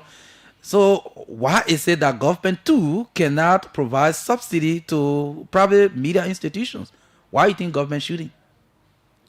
I believe government should. And that's what we mean by, creating an environment for us to be, financially viable. I believe that media institutions, at the point at which we are now, we are at our lowest. Yeah. And we need help. And we cannot say that we don't need government's help. We actually need government's help. But the help we need is not, government calling, oh, Leonard Dodu, I see your institution suffering, so take 50,000, pull in your business and all of that. That is recipe for compromise. Okay. But okay, if you can set some, what we can do is that we're gonna ensure that we have policies in place. Okay, Royal Hotel, all these hotels, make sure that at least every month, advertising in at least five newspapers and 5 radio stations. We will be monitoring, we will be checking. ArcelorMittal, B Mountain, make sure you're advertising 10 newspapers, 10 radio stations. We'll be checking. We'll be things like that. What about our subsidy coming directly from the national budget? From the national budget, I keep saying that we may take tax breaks. That okay, you can operate. We will see how best we can restructure tax for media institutions. Okay. To help alleviate the financial burden in your face. Yeah, that is okay, but money coming through the budget directly to media for services that have not been performed will be a recipe for compromise. If it's for services that you're asking the media to perform, then we've earned it. We deserve it once we've earned it. But if it's just dashing out money, we don't need that. We can raise money if we have to. If we have the enabling environment to raise money, but not to. It's not like government should do us a favor by putting money in our pocket. That's how I personally see it. Okay. I know one question I wanted to ask you when you spoke earlier. Investigative reporting is expensive. You mentioned something about that earlier, and also risky. Why prioritize it in a fragile revenue environment? In a fragile revenue environment, and I like that, and that's one of the reasons why we haven't done a lot of it. Okay. Because of how expensive it is to do. But at the same time, that is why we are having these conversations so that we can be economically viable enough to do more investigative journalism. Investigative journalism is a very important aspect of journalism as a whole, and it is very important to, safeguarding democracy, accountability, and all of that. There are a lot of things happening in this country that if we begin to unearth and expose them, a lot of things will change in this country. We'll begin to get on par with our West African, neighbors, brothers and sisters in the country. But because all of these things are happening, nobody's talking, We are not being able to have the adequate resources and tools to conduct these investigations. People get away way easily. I mean, until maybe some of us just rely on GSC report, LSCC report, and all of that. But we as journalists, some of us have the training, or we can even, go for additional training to do proper investigative journalism. But we are not doing these things not because we cannot, we don't want to, or we don't have the expertise, but it's just the financial difficulties, the challenges involved. Okay, so we have 17 minutes to go to 5 o'clock, but I want to ask, I want to consider the forum you had yesterday as the inaugural forum. What is the future of that initiative? What do you want to extend it to? What will you do with it? So yesterday's forum was really awesome, and I want to appreciate all those that attended. I had the Minister of Information there who came as guest of honor, and assured us that the advertisements on the Executive Mansion website will soon stop. I mean, that was a very positive news for us. I want to appreciate the presence of the president of the University of Liberia, Okay. who was also present. I want to appreciate the guest speaker, Mr. Elias Shonin, former deputy minister of foreign affairs. Also the dean of Cottington University Graduate School. We had the presence of deputy minister of finance, Depu Zuo, who served on the panel. We had, UL lecturer, Mrs. Winel Toga Shasha. She was on the panel. We have veteran journalist, Mr. John Stewart. We had media developer Chevasi Massa. So you can see that it was actually a very high profile panel. And I mean, we're going to go back. We learned a lot from them. We're going to go back to listen to them again, and take all their pieces of advice. And after the program, or even during the program, there were a lot of recommendations coming to me that this can be an annual thing. Okay. And maybe not just focusing on media issues, but you can have these kinds of forums focusing on other national issues, bringing the relevance and expertise. Oh, that would deal with our media issue first. Yeah, so all these recommendations been coming to me, and we will discuss it in house to see how best we can move forward. But I'm very sure that we can make this an annual thing. We didn't get a lot of support for what we just had yesterday. We had to use own resources here and there, but I'm sure the next one we can make it grand. And yep. Okay, so our guest here this afternoon is the founder and chief executive officer of Integrity Media Incorporated, the publisher. Oh, you want correct? Yes. So I'm actually the managing director for Integrity Media Incorporated. Okay, good. That's the title, and then the managing editor for Library Investigator newspaper. Okay, very good. You heard it yourself. Yeah, so call us and participate on the show. Let's hear from you. I mean, this discussion to me is very important because, all of us depend on the media to get credible information. When the media is somehow, not supported, not credible because of the way different group of people are just becoming journalists overnight, it will be difficult for people to trust the media. So I mean, these kind of forum, they're very important to revive the media. So you can call 0777700 0777700 995 and 0555 these are numbers you can call. Leonard Dodo is here with us. Let's talk to this first caller. Hello. Good evening, Marka. Yes, thanks for joining us. Thank you. My name is Prince Mo Katima. Okay. I live in Gandhi Electoral Center. Go ahead.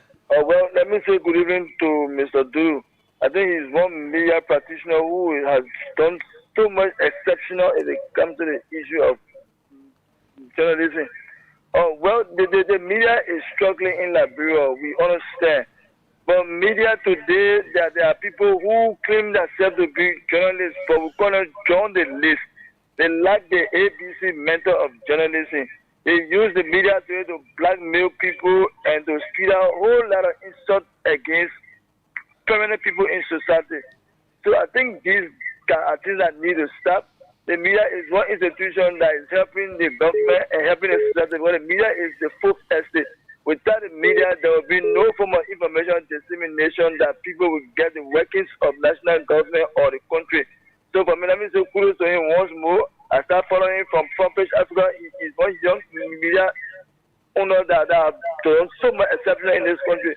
So you need to continue, and government and along with all other multilateral partners will see reason in working with them so that the media all the forum and gatherings we are having to address the media economy. If it doesn't work, the mail will transition to mining you. Hello. Yeah, hello. Yes, thanks for joining us.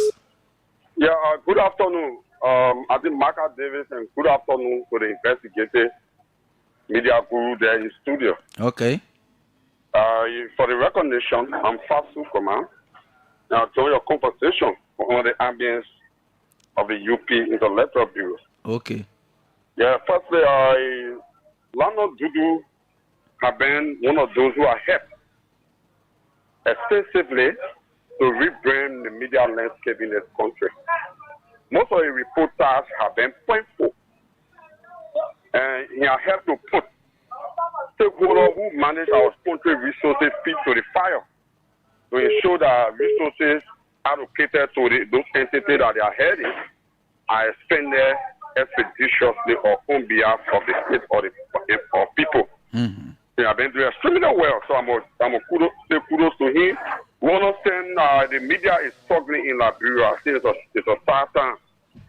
Why he stated that the issue of budgetary support to media from the angle of government, I myself buy on the idea because it will help to promote what we call censorship in the media landscape.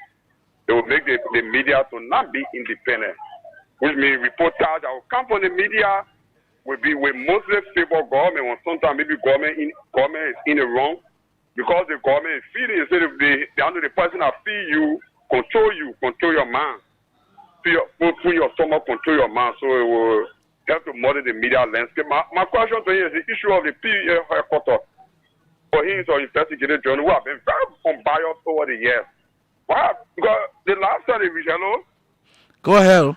Yeah, the last time they received whooping son of money, they man said it in the sum of hundreds of thousands toward the construction of their own headquarters. Almost 10 years running now, we are not seeing one black lay in the ground. Yeah. So I want to know. Maybe Landa will answer, but they are really the president will respond. Those who know that money speak to the power to ensure that they account for that money. The public money they need to account for it. Because the media should be watched up of society. So when this kind of questionable act take place, it can dark cloud over the media. Okay. All right, thank you. Call 0777 700-995, 0777 700-995, and 0555-995-995. We are talking about the media here today, and I have with me in studio a very strong journalist, especially men from the print side. You know, these people are strong. They can write. They can write a lot. Hello. Hello? Hello? Let's take this person. Hello? Hello? I hope I'm... Hello? Oh, you have to call back 0777 700-995, 0555-995-995. These are the numbers. Hello? Yes, you're live. Go ahead. And let me say, happy evening to the studio guys there. Okay. I'm just joining from the nation's capital. Thank you. And you see, Marka, let me first of all say thanks to you and the entire Open family and to the guests there in studio. The role the media plays. The media plays a very important and significant role in society. What you have to do. The media is the bridge between man and information. But when you characterize the way media institutions or media personalities, the way they have been treated by our society is wrong. The job you do, if we equate that to your pay, it's going to the testimony. Can even send children to school. And because of that, you will find out that some of your colleagues, not all of you, will get involved in what we call yellow journalism. And should you blame them for that? No. The income is low. They do more jobs. But and what we chose to do? At home. So it's embarrassing. But in all that we do, it is the passion. But you cannot allow the passion again. The minute your family allow your wife to run away because you are a journalist, it's terrible. I can't in the reportage. If you are not careful in the way you report, look, that's the money I'm making me. Hey, you got me a wife to run away. Hello? Yeah, Marka, I'm okay. Thanks for joining us. Yeah, thank you so much for the show, and thank you so much for what you do for the Liberian people, Marka David. Marka David is down Abraham's, I'm following the broadcast for my rescue keke on the car right there. Okay. Let me say thanks to your senior guest, Mr. Dodo Marka, for the work that he's doing for the Liberian people and the integrity, there. The Liberian investigator. Yeah, okay, Liberian investigator. Marka, I want to say the Liberian president on the mission for information. Marka David. In Liberia, there are certain radio stations. More people listen to better. But some of us we believe that when you have all your free information on, it's a factor information better. So, in the morning, in my keke, when I'm listening to OK FM better, I get feel working and then we begin to sick. Okay. And in the morning, if I'm listening to Bourgeois FM, Bourgeois 98.1 better, then I'm sick. Okay. There's something radio station that's BDP. All right. Thank you. Thank you. That Google one. All right. Thank you. Yeah, I want to say, Marka, look for food. Okay. Marka, look for food. Yeah. Yeah, look for food. What I want to tell some of you guys that are doing a similar work for the people of Liberia. Continue on the work with the better. Tomorrow people will say that this guy, he has never come to the top before the last of the Liberian people. People that call him something better. If I don't listen to that man, I get feel good. Okay. Thank you. Hello. Yeah, hello. Yes, you're live. Go ahead. Yeah, I'm James Curry. I call you from UN Drive. Okay. Yeah, I don't want to make my input. Go ahead. You're the Liberian journalists, the media landscape of this country. For me, I can commend you at any level. Okay. The media in this country almost speculate like the public speculating. Now, mind you, the media is the fourth branch of government in democracy, with the responsibility to play the role as a watchdog of society. What does that mean? Does it mean literally the journalists are door? No. But they are making reference to what dog can do. What dog can do? You always use dog to find hidden things. You don't use dog to find things that are exposed.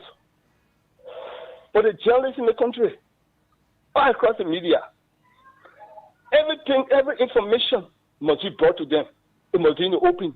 If it's not in the open, they can't go for it. You should be doing covert investigation to bring out. So if you listen to the core of our discussion here, I know Leonard even talked about the challenges we have in the media.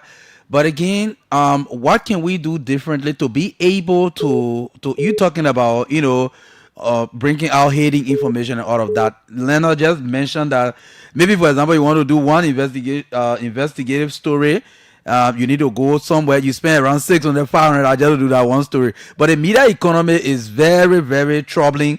And I mean, the media institutions are not making money. Yeah, it's almost true. But if that's your role, that's what you want to do. You have to step up to the game. Okay. For example, let me just reference this issue of the FOIA project. Media speculating, the public speculating. We all waiting for the government to get all information. The government will not always reveal all of the information to the public that was included the fourth estate, which is the fourth branch of government. The role is to find anything the government has from the people, look for it and bring it to the people. Now the government came out and tell us, say, this is this. We say, no, we don't believe you. Who is going to confirm what this government is telling us? You, the journalists, should be doing that. But right before even the government will come out, you should have done your own grand investigation, gave us the story to the in-depth, before even the government. We're not waiting for government. We rely on you, the media. All right, thank you. Lena will address your points. Hello? I will just take two more. Hello? Good afternoon, Marka. Yes, you're live. Thanks for joining us. Thank you, Marka. I'm Christian. Pray for enemy barrier and I do join the conversation this afternoon from the office of the Veterans Bureau on the Bagua Avenue within the community. Okay. Well, Marka, let me appreciate the Veterans studio, right? Marka, one person who follows his newspaper on a daily basis because they provide factual stories to the Liberian people. So I want to appreciate him and his team for the level of work they do. Marka, I serve as just butchers, one of the quarter who said you cannot mind the work and then your wife leave you. Marka, I serve as the Secretary General on the Intellectual Disability Committee of the Veterans Bureau. Marka, and we interact with so many journalists, especially when we have guests at our institution. And it will surprise you to know that, Marka, some of the journalists who come to cover our guest stories and intellectual series, most of them are volunteer. Some of them only rely on the places to go to cover story to be able to feed themselves and that of the family. And they are junior brothers who are still studying journalism in various journalism schools. And the institution they work for does not have the time. The only thing to do, according to them, is to recharge their gadget so that they can be able to bring story. And which, of course, I think is wrong. You cannot get a man who has a family, has a children. Hey, he don't have a children, but a matter of fact, he has to take care of himself, and you show no remorse to that. I think the veterans need to look, especially the press union, need to look into the direction and see how best they can step up to the game and be able to look at that. Oh, okay. Yes, thank you. We'll just hold it at that. That's more than coming out also, Chief. It's interesting, and it also tells me, the extent to which there are expectations of we journalists out there. And let me say, I appreciate those who commended us for the work that we do.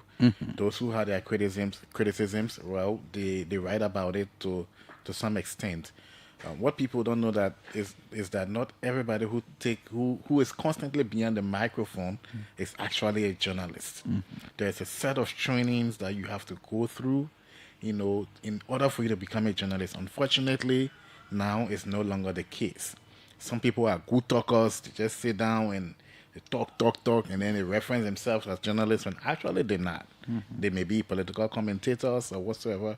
They have to clearly distinguish that. And even if you still want to use the tools of journalism, the airwaves and all of that, there are guidelines that you must follow, irrespective of whether you consider yourself a political analyst or a journalist or whatsoever. That there are ethics and guidelines that you must follow, and these must be ensured. A caller talked about investing in investigative journalism. Investigative journalism is not easy. It's not easy, and the cost attached is so high. I remember once upon a time, BBC Africa Eye. I don't know if you ever follow BBC Africa Eye. Yeah. They they do underground investigations follow some of them. for the BBC, like hardcore investigations. And they contacted me before, to do some work with them. And guess what? I was surprised. They're like, well, okay, we'll provide you a researcher, we'll provide you this, we'll provide you that. So, like, they got all the expertise there who they were willing to fly on the ground just for us to do that piece of work that they wanted me to do. And just imagine flying a researcher from the UK, flying a cameraman from the UK, all those different equipment, secret cameras, and all of those. Just that one investigation alone, dude, they maybe would cost almost around like be close to $30,000, maybe more than that, way more than that. Can media institutions in Liberia that can barely afford to pay their staff, can we afford to do that at the moment? It's not that we don't want to do it. And that's why I held that forum yesterday, marketing the truth, sustaining journalism in the age of social media and all of that. We are not raising the money. We want to do it, but we don't have the means. We don't have the money. And that's how we say, okay, there should be a national dialogue on how we can empower the media, empower the media in a way that they don't have to compromise. They don't have to self-censor because there's an environment for them to earn on their own. That's the essence. That was the essence of yesterday's forum. Okay, well, you can just tell us your parting comments now as we take leave of you, maybe a minute or two. First of all, let me appreciate you for inviting me over for this. This was very important, and we will continue to do our best as journalists. We will continue to count on the public to support our work. I often tell people that the appreciation that we get is the public's response to the work that we do. So we will continue to, count on the public, for the support of our work, continue to encourage us, to do what we do. There are a lot of journalists out there who are just, making tremendous sacrifice just to have you informed. Some of them getting almost nothing in return, but the job has to be done. The passion is there, and they believe that one day things will be okay. We call on the government, to, listen to us when we try to engage them in strategic, conversations to see how best we can have an enabling environment for media owners and media institutions and all journalists to operate. Okay, thank you so much for coming. Yes, Leonard Dodo there. We just invited him on short notice, but he came to form part of the conversation. It has been a wonderful, nearly 1 hour with him on the platform. This is the OK Afternoon Conversation here on OKFM 99.5. The name is Marka Davis. John David is here as our producer today. So we're trying to find something to play. I'm looking for olden time music. I even want to find, but why is it telling me error all of that? Yeah. So wow. But let me take this break. I will try to yes. Let me take this break and be right back. The American people talking about that for you to stay long. I say, Esther, what did the American people mean by overstay that they say some of all that people doing? Marie, they overstay the American people talking about that for you to stay long after the time you ask her to stay in America and the time the people already not take record for, even when your visa still get long time on it. Oh, okay. So it means when I tell the American embassy that I'm going for 6 weeks, it should be 6 weeks. It shouldn't pass 6 weeks, even if I get 1 year visa, sir? Yes. Even if you get 1 year visa or 3 year visa and you going for 6 weeks, that is 6 weeks you must stay for and can't red bago. If you won't go again, they will believe you next time.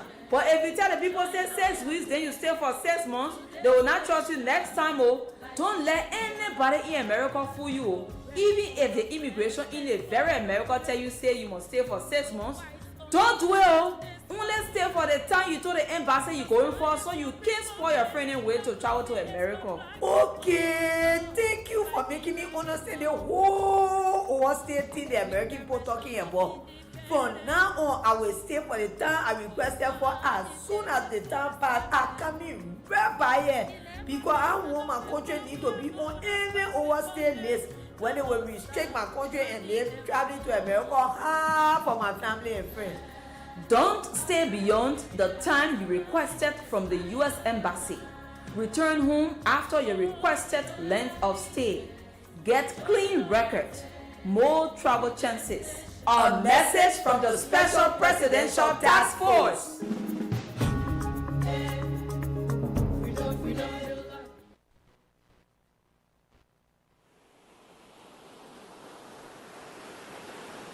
Square, convict music. Yes, this break right here. We'll be back. This is the OK afternoon composition. It runs up to 6 o'clock. This evening is 5:09. Little Joylene Jefferson. Little Joylene Jefferson is celebrating her birthday, and today her third birthday for that matter. Doing this on behalf of the father Jeff D. Jefferson, and Mercy P. Jefferson. They live in 72nd Community, Painesville. So glad the way she keeps me smiling, it brings me joy. She proves this love in its real. And this song is Beautiful Onyinye, P Square featuring Rick Ross. Let me take you away, mommy, me. See the girl I want marry, no time.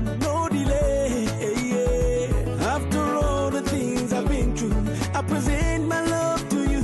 The girl I want marry, the girl I want marry.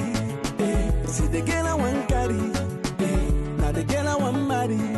Oh Ronaldo no mume, oh man changwa. What a beautiful onyinye, nenye makagi. So you and I can fly away, straight to the sky, just you and I. Girl, I know the lie. Can't you see? You were sent from above, and you know you're my heart and my sweetness. My sweetness. Is this love? I don't know, but I know what I'm feeling. Hey, now God be my witness. You're my princess. Hey, the way she keeps me smiling, it brings me joy. She proves this love in its real. Within my heart there's nobody else. Make you give me your hand, let me take you away, mommy, me. See the girl I want marry, no time, no delay. After all the things I've been through, I present my love to you. The girl I want marry, the girl I want marry. See the girl I want carry, now the girl I want marry. Mama, let me see you. Mama, let me see you. Daddy, let me see you. Mama, let me see you. Let me see you. We fell in love on the first date. The first date. A beautiful girl gonna make the earth shake. I look into the mirror, all I do is stare. In the back of my mind, all I see is her. Turn up the music, we bumpin' P Square. Number one in the game, and we gon' be here. Always making hits in my convict. We talking money, or you talking nonsense? Making slow love to my baby girl. Got them big trucks pulling up everywhere. You only live once, and that's the anthem. All your negative energy feed cancer. I can look into her eyes for my whole life. We can make love for the whole night. Take my hand, baby. I just wanna be a man, baby.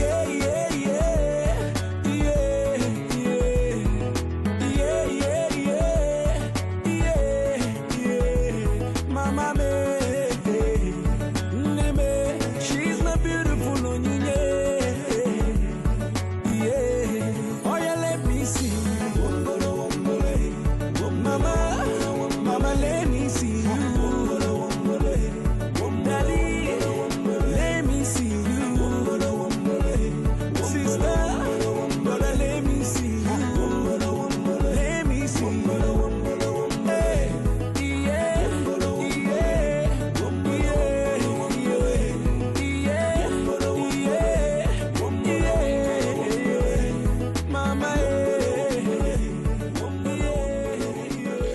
Oh yes, a beautiful piece there from P Square and Rick Ross. Yes, this obviously we are not getting the folks from NRR, so we will continue with other issues here. This latest story coming from the Liberian National Police and the fresh news just coming from the police, a press statement issued today, and I'm reading it from Julius Jazz page. He actually sent a whole release in the comment section like he will usually do. So the full story, press release February 2026, the Liberia National Police has relieved Superintendent Margaret T. Ford, LMPRD number 4348, with immediate effect from her post as General Commander of Zone 1 Police Station and its depots.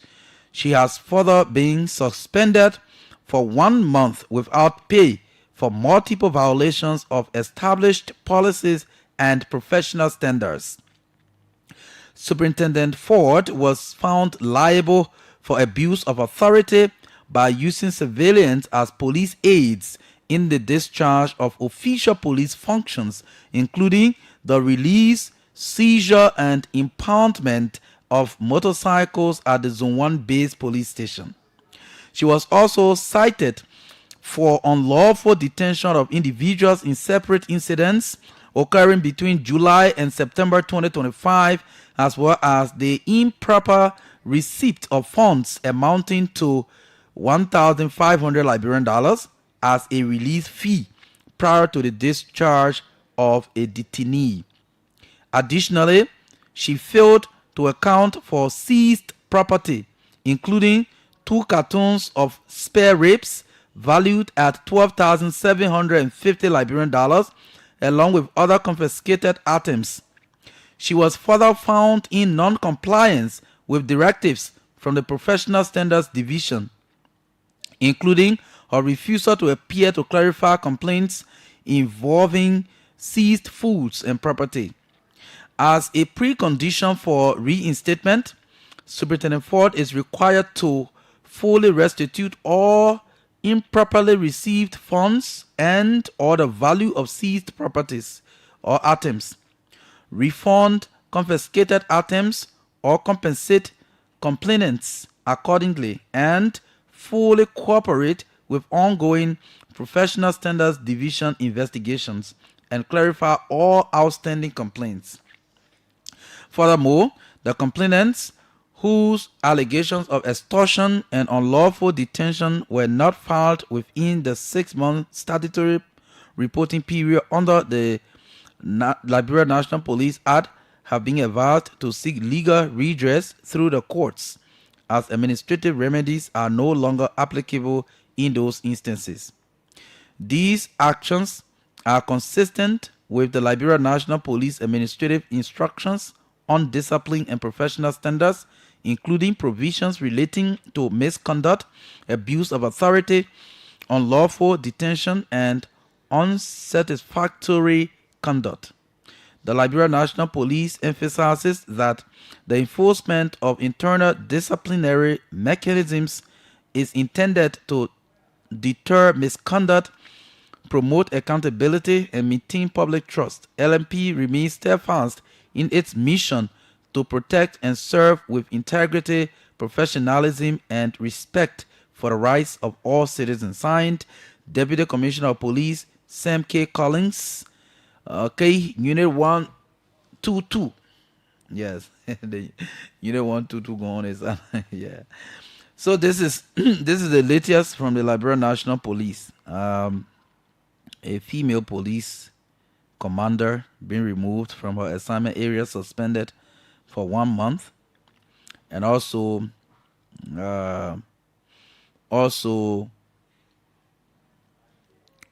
urged to restitute some of the items or the monies she took, items that she confiscated. So if you add a 1,005 for the release fee, to the 12,750. Let me do the math quickly. So there are others maybe that were not included in the release, but this is the money in the release. So they said 12,750 for the the two cartons of spare ribs, plus the 1,500 release fee is $14,250. So Officer Margaret Ford will have to restitute that and release other seized items. If these items are not available, she will be asked to pay for them, and she must also cooperate with the ongoing Professional Standards Division investigation and all of that. So I don't know, because in the release they mentioned that she had earlier refused to show up for investigation. So that now that she's suspended for 1 month without pay, will she cooperate? And if she doesn't cooperate, what happens? So that's the question. If she doesn't cooperate, what happens? Does that mean the suspension will remain indefinite? Will she be reinstated? Or will she be disrupted and dismissed from the police? So these are some of the issues. So on this matter, I want to say that we've said this, times without number, that in every setting, every profession, every group, there will always be people. There will always be people who act, unethically or out of professional standards. And I can always say that when one person does wrong, we should not just place it on the entire organization or the group. So, and one thing I have noticed over the period of time is that the police authorities have consistently taken punitive actions against their own when they erred, when it goes wrong, when they violate their own standards, when they violate other people's rights. Yeah, so, and we want to urge the police authority, the Inspector General, to do more in order to clean the police. And there is something very important, since I'm talking about the police, that I want to also talk about. And I know there are people who are listening to me, and this particular thing is also embarrassing them. Maybe they don't have the platform to talk about it. So thank God that I will be their mouthpiece today, because I have received Kebe is now a Liberian citizen after fulfilling criminal code B, marking the